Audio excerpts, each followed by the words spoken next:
experience difficulty getting or maintaining an erection long enough to engage in sexual activity may have erectile dysfunction, or ED. Often, treatment starts with prescription medication. There are currently 3 drugs approved by the FDA to treat ED: Cialis, Levitra, and Viagra. Each works in the same way. When a man becomes erect, the arteries in his penis carry blood through the spongy tissue inside. When genital blood doesn't flow properly, these medications can increase blood flow to the penis, resulting in an erection. All ED drugs should be taken about 30 minutes to an hour before sexual activity. The effects of Levitra and Viagra can last up to 5 hours, while Cialis can last up to 36.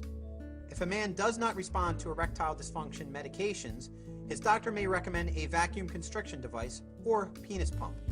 The device works like this. The pump is placed over the penis, then air is pumped out of the cylinder so that a vacuum is created, drawing blood into the shaft and causing an erection. A retaining band is attached to the lower end of the penis to maintain the erection. Over 50% of men who use a vacuum constriction device are satisfied with the results. These are often people who have poor blood flow to the penis, diabetes, or psychological issues like anxiety. An erection obtained in this manner tends to be purplish in color. Other side effects include a small bruise on the penis shaft and a decrease in the force of ejaculation. Another, more drastic option for treating ED is a penile implant. This is not usually considered unless there is a clear medical cause for ED that is unlikely to improve. The penile prosthesis is usually inflatable.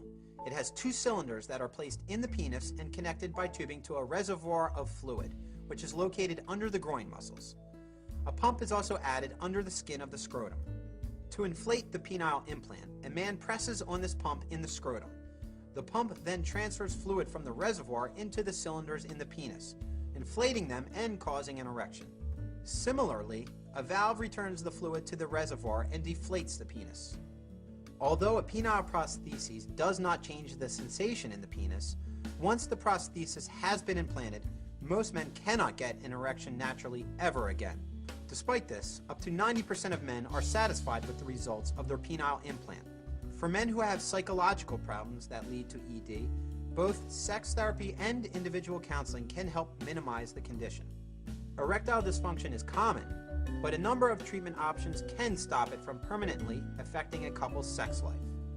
Remember to talk to your doctor before starting any treatment for ED.